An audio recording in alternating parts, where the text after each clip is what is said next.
మీ నాన్నగారిని సాక్ష్యం చెప్పకుండా చేశాను. ఆ రోజు నుంచి ఆయనకు కంటి నిండా కునుకు లేదు. నువ్వు మాత్రం ఏం చేస్తావమ్మా?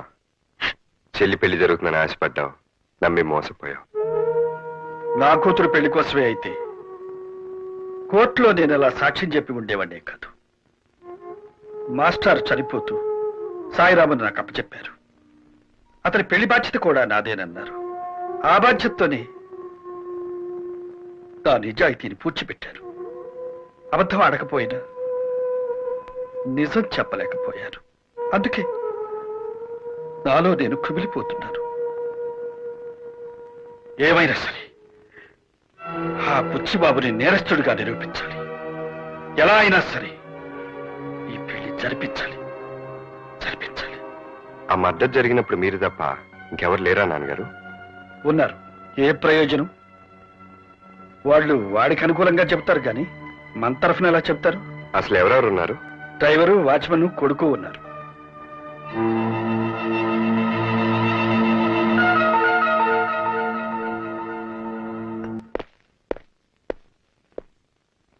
విన్సెంట్ ఒక్కడిని లేపేయమంటారా, వాడి భార్య బిడ్డలు కూడా లేపేయమంటారా? నో, విన్సెంట్ ఒక్కడిని మర్డర్ చేయండి. వాడే నేను మర్డర్ చేయడం చూసిన సాక్షి. All right. All right. ఏమండి, తొందరగా తలపేసేయండి.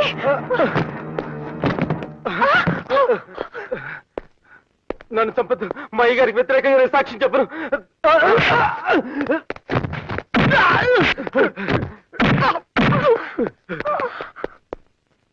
నీకేం భయం లేదు విన్సెంట్? ఆ బుచ్చిబాబు గారు నన్ను బతకనివ్వరు. తెలుసు, అందుకే నేను కాపాడడానికి వచ్చాను. ఇంతకీ మీరు? జడ్జి రామ్మోహన్ రావు గారు అబ్బాయిని. విన్సెంట్, మాస్టర్ని చంపేసి యాక్సిడెంట్ అని పోస్ట్మార్టం రిపోర్ట్ క్రియేట్ చేశారు. ఆయన ఎలా చనిపోయారో నీకు తెలుసు. నువ్వు కనుక సాక్ష్యం చెప్తే. బాబు, సాక్ష్యం చెప్తే బుచ్చిబాబు గారు నన్ను చంపేస్తారు బాబు. సాక్ష్యం చెప్తావన్న డౌట్తోనే బుచ్చిబాబు నేను చంపాలని చూశాడు. నువ్వు గనక సాక్ష్యం చెప్తే నేను నీకు ఏ హాని జరగకుండా చూసుకుంటాను. బాబు, మీరు చెప్పినట్టు నేను చేస్తే నా భార్య బిడ్డలు అనాథలైపోతారు బాబు.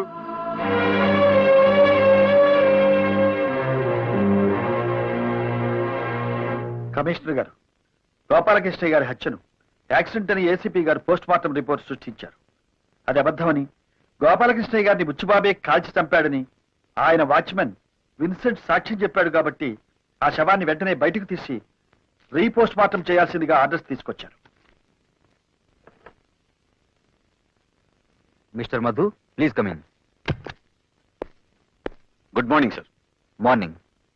మీరు క్లోజ్ చేసిన గోపాలకృష్ణయ్య గారి కేసుని రీఓపెన్ చేయండి. ఇదిగో రామ్మోహన్ రావు గారి స్టేట్మెంట్. Yes sir.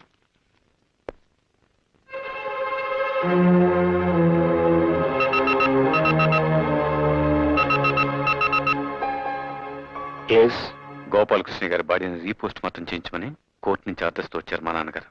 అది యాక్సిడెంట్ కాదు, మీరే షూట్ చేసి చంపారని మీ వాచ్మెన్ విన్సెంట్ సాక్ష్యం ఇచ్చాడు. All right.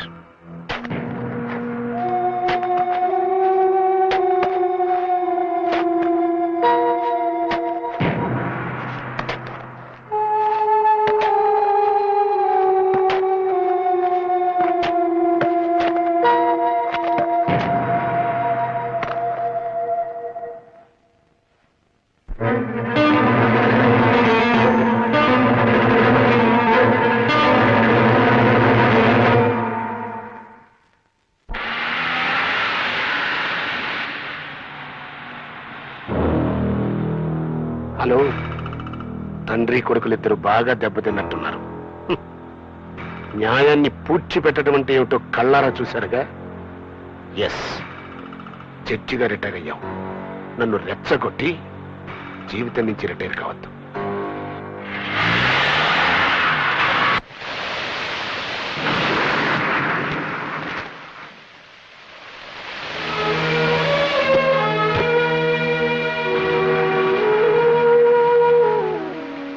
ఏమిటి బాబు వర్షం వచ్చావు?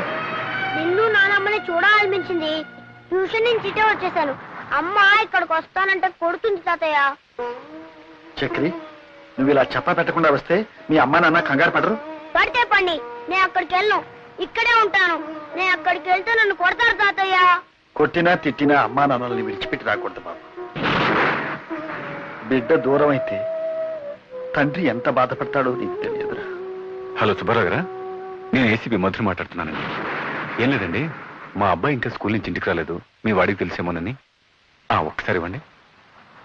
బాబు, మా చక్రి ఎక్కడికి వెళ్ళాడో నీకేమైనా తెలుసా? తెలీదా? ఏమండి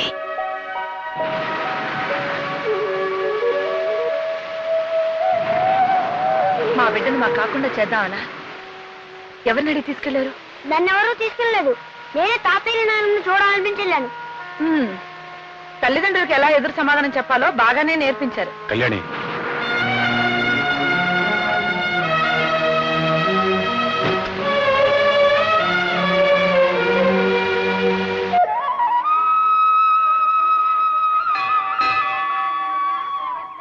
రవి, అమ్మా అది గుడి దర్శనం. రాత్రి కాళికాదేవి కల్లోకి వచ్చి దర్శనం చేసుకో అని ఒకటే. ఓహో, కాళికాదేవి వెంకటేశ్వర స్వామి గుడికొచ్చి దర్శనం ఇస్తానందా? అదే కాళికాదేవిని విన్నావా? కాదు, అలువేలు మంగాదేవి కల్లోకి వచ్చింది.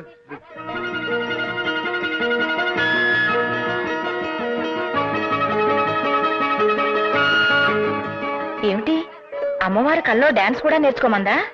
చెప్పే ఉంటుంది, నిదట్లో ఉన్నాను కదా, డైలాగ్స్ మర్చిపోయాను. ఏమే రాణి, స్వామివారి దర్శనానికి వచ్చావా? అవునమ్మ గారు. రాత్రి స్వామివారి కల్లోకి వచ్చి నా దర్శనం చేసుకో అని నీకు కూడా చెప్పారా? అబ్బా, నిజం గారు. అవును, నా కల్లోకి వచ్చినట్టు మీకెలా తెలిసింది? మీరిద్దరూ ఇలా కలుస్తారని నాకు కలొచ్చిందిలే. అబ్బే, అది కదమ్మా, నేను పొర్లు దండాలు పెడతానని మొక్కుకున్నాను, అందుకొచ్చాను. అంతేనమ్మ గారు. నేను అంగ ప్రదక్షిణాలు చేస్తానని మొక్కున్నానమ్మా. నేను మొక్కుకున్నాను. నా కొడుకు రవి, కోడలు రాణి కలిసి నాకు పండంటి మనవణ్ణిస్తే వాణ్ణి ఆడించుకుంటూ ఇక్కడే కూర్చుంటాను అని. అమ్మగారు, నేను నిజంగా దేవుడి దర్శనానికి వచ్చానండి. మీ అబ్బాయి గారు ఎక్కడా, నేనెక్కడా? నా మాట నమ్మండి. మాట్లాడరే అమ్మగారు. అమ్మగారు అని పిలిస్తే నేను పలకను. మరేమని పిలవమంటారండి? అత్తగారు అని పిలు.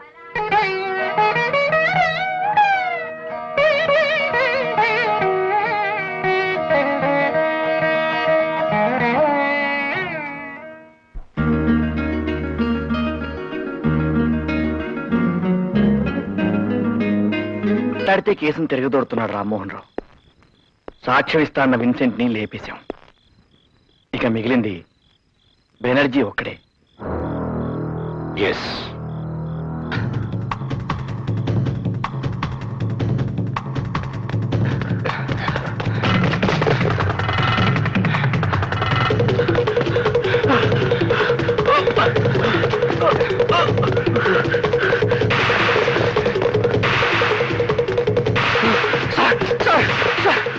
వాళ్ళు చంపాలని చూస్తున్నారు సార్.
బుచ్చిబాబు చేసిన హత్య కళ్ళారా చూసినట్టు నువ్వే చెప్తున్నావు. నీకేం భయం లేదు. అదే సాక్ష్యం కోర్టులో చెప్పు. సాక్ష్యం అండి? ఒకవేళ నువ్వు చెప్పపోయిన బుచ్చిబాబు నేను బ్రతకనివాడు తెలుసా? చూడు బెనర్జీ, నీకు నీ భార్యా పిల్లలకి ఏ హాని జరగకుండా నేను చూస్తాను. ధైర్యంగా చెప్పు. నేను సాక్ష్యం చెప్తే ఆయన తప్పకుండా శిక్ష పడుద్దండి.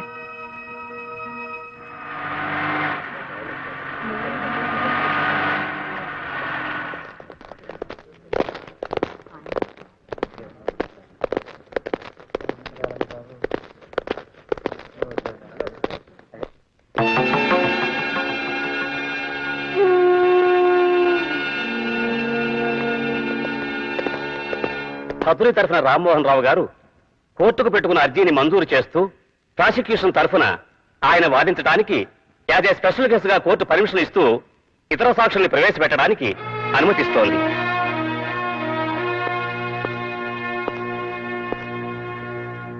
నీ పేరేమిటి? బెనర్జీ అండి. నువ్వేం చేస్తుంటావు? బుచ్చిబాబు గారి ఇంట్లో డ్రైవర్ అండి. విన్సెంట్ అనే అతను నీకు తెలుసా? తెలుసండి. చివరిసారిగా నువ్వు అతన్ని ఎప్పుడు చూశావు?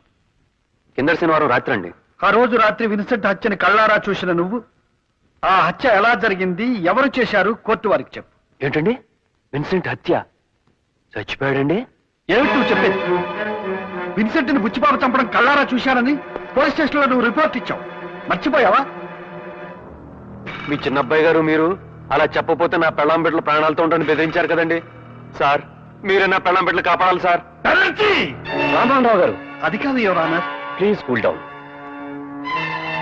జడ్జిగా మీకున్న పేరుని, మీ మీద కోర్టు వారికి ఉన్న గౌరవాన్ని దృష్టిలో పెట్టుకుని ఈ కేసు రీఓపెన్ చేయడం జరిగింది. కానీ మీరు అబద్ధ సాక్ష్యాలు సృష్టించడానికి ప్రయత్నించి తప్పు చేశారు.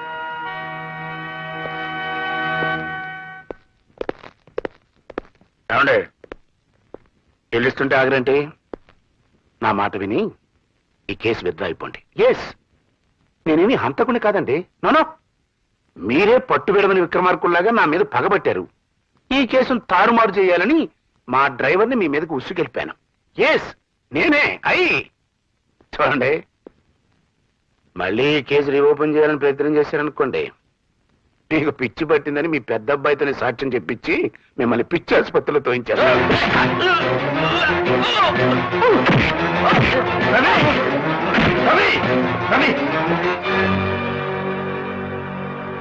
రవి, మనుషులు మృగాలతో గొడవ పడకూడదు. మృగాలను శిక్షించే పద్ధతి వేరే ఉంది. Yes,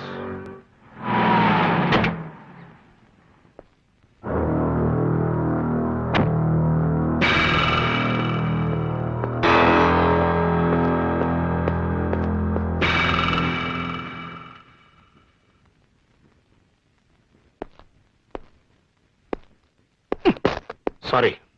all right. ఏమిటి, మీరెందుకు వచ్చారు ఇక్కడికి? కంగారు పడక బుచ్చిబాబు, నన్ను ఎప్పుడు చూసినా అలా బెదిరిపోతావు ఎందుకు? నేను పెళ్లికి పిలవడానికి వచ్చాను. All right. ఎవరి పెళ్లి? నీది కాదు, సాయిరామ్ది. Very good. ఇది తెలివైన పని అంటే. చదివి చూడు, అసలు తెలివైన పని ఏంటో తెలుస్తుంది. నో, సాయిరామ్తో మా అమ్మాయి పెళ్ళని కార్డు వేశారండి. అంటే మా అమ్మాయి ఎక్కడుందో మీకు తెలుసా? నువ్వు దాచిన చోట మాత్రం ఖచ్చితంగా లేదు. నిన్ను తప్పించుకుని మా దగ్గరకు చేరింది. మళ్ళీ నీకు కనపడకుండా ఎక్కడ దాచాలో అక్కడే దాచాం. ముందు వాళ్ళ పెళ్లి జరిపించి, ఆ తర్వాత నీ కూతురుతోనే నీకు వ్యతిరేకంగా సాక్ష్యం చెప్పించి, అప్పుడు నీ పెళ్లి నేనే దగ్గరుండి జరిపిస్తాను. అర్థమైందా? రా బాబు, ఏర్పాటు చేయాలి.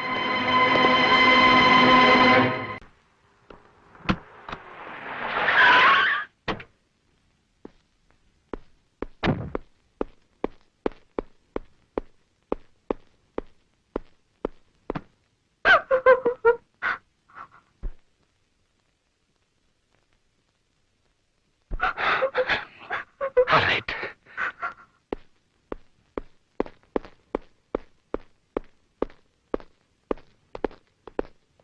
రవి, ఆ జడ్జి గారు ఏదో ప్లాన్ లో ఉన్నారా? స్వాతితో ఆ సాయిరాం పెళ్లిని శుభలేఖలు అచ్చేసి పంచుతున్నాడు. అమ్మాయి జాగ్రత్త. ఎదుగు బెనర్జీ, వాడు బతుకుంటే మనకి తలనొప్పి తప్పెట్టుగా లేదు. వాడి తప్పు ఇంకోటి పెళ్లి చేసుకుని ఉంటుంది ఆ కూతురు. ఎస్, హాస్పిటల్కి వెళ్ళి వాడిని చంపేసి. All right. Daddy, daddy, daddy, please daddy, Sairam చంపొద్దు డాడీ, ప్లీజ్ డాడీ, సాయిరామ్ అమ్మాయిని తీసుకెళ్ళి. ప్లీజ్ డాడీ, సాయిరామ్ చంపొద్దు డాడీ, సాయిరామ్ చంపొద్దు.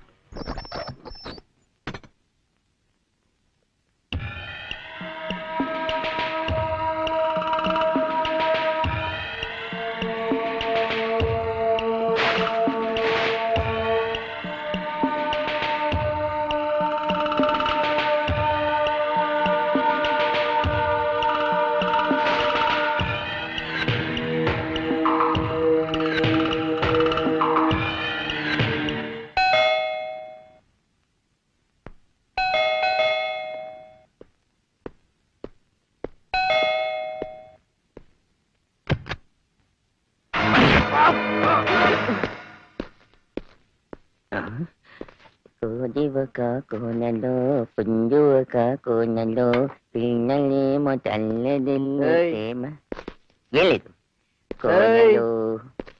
ఏంటమ్మా గడ్డంలో పేలవి పెంచుకోకూడదురా, ఎప్పటికప్పుడు చంపేలేలాగా.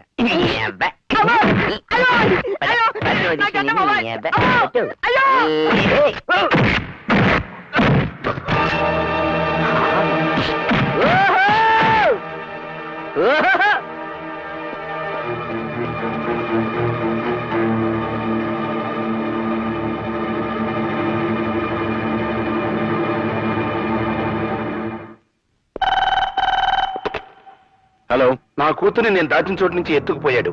ఎస్, రేపు కోర్టులో నాకు వ్యతిరేకంగా సాక్ష్యం చెప్పిస్తాడట మీ నాన్న. అదే గనక జరిగితే కేసు నాతో ప్రారంభమై నీతో ముగుస్తుంది. ఎస్, పోస్ట్ మార్టం రిపోర్టు నువ్వు తారుమారు చేసిన దగ్గర నుంచి వెనక్కి రివైండ్ అయ్యి ఎస్ఐగా నువ్వు నా దగ్గర 10,000 లంచం తీసుకున్న దాంతో ఆగుతుంది. ఈ ఆపద నుంచి నేను నువ్వే కాపాడుకోవాలయ్యా. All right? No problem sir. మీ అమ్మాయిని మీకు అప్పగించే బాధ్యత నాది.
మర్యాదగా వాళ్ళిద్దరిని నాకు అప్పగించు. అప్పగించను. నీకే చెప్పేది. నాకేం చెప్పక్కర్లా, కోర్టులో చూసుకుందాం. ఏంట్రా కోర్టులో చూసుకునేది?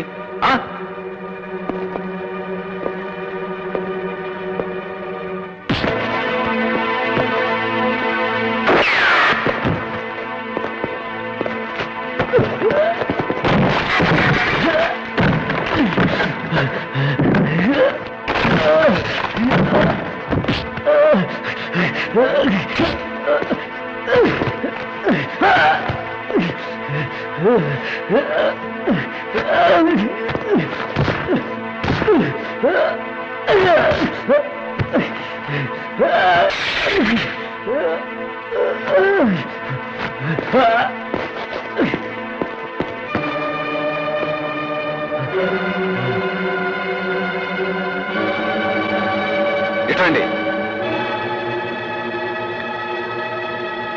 మిమ్మల్ని నేను బ్రతికుండగా వాళ్ళని తీసుకెళ్ళలేను. నిన్ను చంపి తీసుకెళ్ళమంటావా? చంపుతావా? చంపు, చంపు, దమ్మంటే చంపు.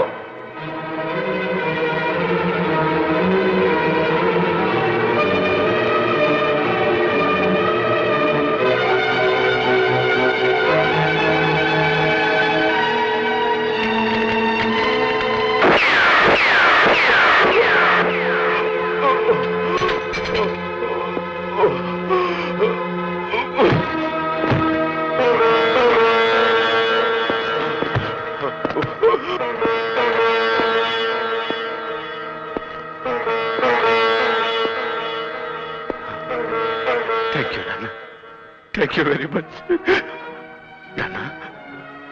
బుచ్చిబాబు వల్ల చిక్కున్నాను. ఈ జన్మలో వెనక్కి రాలేదనుకున్నాను. నాకు విముక్తి కలిగించారు. థ్యాంక్స్ నాన్న. వచ్చే జన్మలో మంచి కొడుకుగా మళ్ళీ మీ కడుపున పుట్టి మీ రుణం తీర్చుకుంటాను అన్న.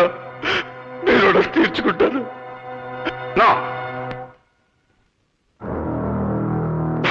నాను, ఒక్క సాయిరామ్ గడి మర్డర్తో పోవాల్సింది ఎన్ని మర్డర్లు చేయాల్సి వస్తుందో. ఆల్ రైట్, ఏం చేస్తాం? నా పరువు కాపాడుకోవడం కోసం ఎన్ని మర్డర్లైనా చేస్తాను.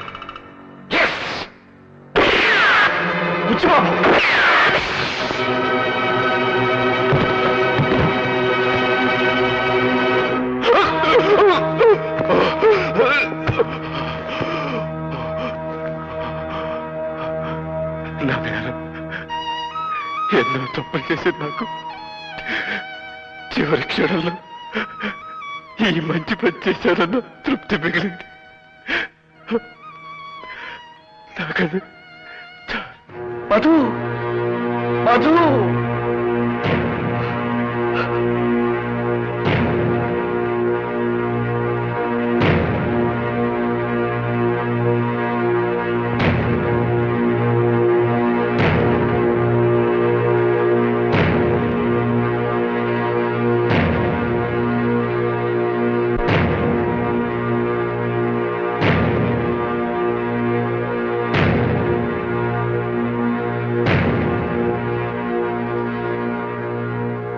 ఎన్నో క్లిష్టమైన కోర్టు వ్యవహారాలలో న్యాయమైన తీర్పులు చెప్పిన మాజీ న్యాయమూర్తిని.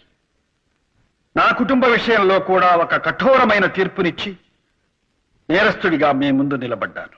ఒక బిడ్డను నా కళ్ళ ముందే పోలీసుల చేత కాల్పించి చంపించాను. ఇంకో బిడ్డను నా చేతులతో నేనే కాల్చి చంపాను. మరో బిడ్డ కళ్ళ ముందు నేనొక హంతకుడిగా అత్యధిక దండనకు గురి కాబోతున్నాను. ఇది నేను చేసిన నేరమా? నా బిడ్డలు చేసిన నేరాల ఫలితమా? లేక సమకాలీన సమాజ నిర్మాణంలోని లోపమే నా కుటుంబాన్ని ఇలా బలి తీసుకుందా? అవినీతి నా మొదటి వాడికి నా వల్ల సంక్రమించలేదే. తీవ్రవాదం మా రెండవ వాడికి నేను నేర్పించలేదే. అశాంతి మా చిన్నవాడికి నేను అప్పజెప్పిపోవడం లేదే. ఇవన్నీ నా కుటుంబంలోకి ఎక్కడి నుంచి చొరబడ్డాయి? ఎవరు దీనికి బాధ్యుడు? ధర్మరాజు చేత అబద్ధం ఆడించింది ఎవరు? భీష్ముడు లాంటి గోపాలకృష్ణయ్య గారిని కూలి చేయించింది ఎవరు? శ్రీరాముడు లాంటి నా పెదబాబుని రావణాసురుని చేసిందెవరు? ఒక న్యాయమూర్తిని హంతకుడిగా మార్చిందెవరు? ఈ ప్రశ్నలకు సమాధానం దొరకందే న్యాయానికి న్యాయం జరగదు. అందుకే నాకు తోచిన న్యాయం నేను చేశాను. ఎందరో నేరస్తుల మరణాలకు శాసనాలు రాసిన నేను నా బిడ్డ నేరస్తుడిగా పట్టుబడబోతుంటే తండ్రిగా మరణశిక్ష నేనే అమలు చేశాను. యువరాన, ఒక రకంగా ఇది హత్య కాదు, ఆత్మహత్య. నా తోటలో నా చేతులతో నాటిన మొక్క వటవృక్షం కాకపోగా విషవృక్షంగా విస్తరించుకుంటుంటే నాటిన నా చేతులతోనే దాన్ని తుంచేశాను.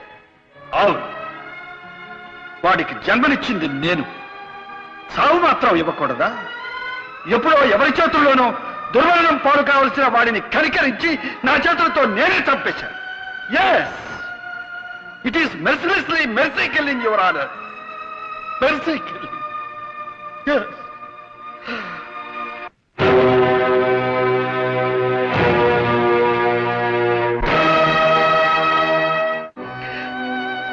ఇది ఏ పుస్తకాలలోనూ ఉండకూడని తీర్పు, ఏ తండ్రి ఇవ్వకూడని తీర్పు. ఈ తండ్రికి పుత్రశోకాన్ని మాత్రమే మిగిల్చిన తీర్పు. యువరానర్, ఒక్కసారి ఆలోచించండి, అందరూ ఆలోచించండి. కలుషితమైపోయిన ఈ వాతావరణంలో ఈ వ్యవస్థ ఇలాగే కొనసాగితే ప్రతి కొడుకు దుర్మార్గుడిగా మారే అవకాశం ఉంది. అప్పుడు ప్రతి తండ్రి ఇలాంటి తీర్పే ఇవ్వాల్సి ఉంటుంది. ఎస్, నో, అది అలా కాకూడదు, అలా జరగకూడదు, అలా జరగనివ్వకూడదు.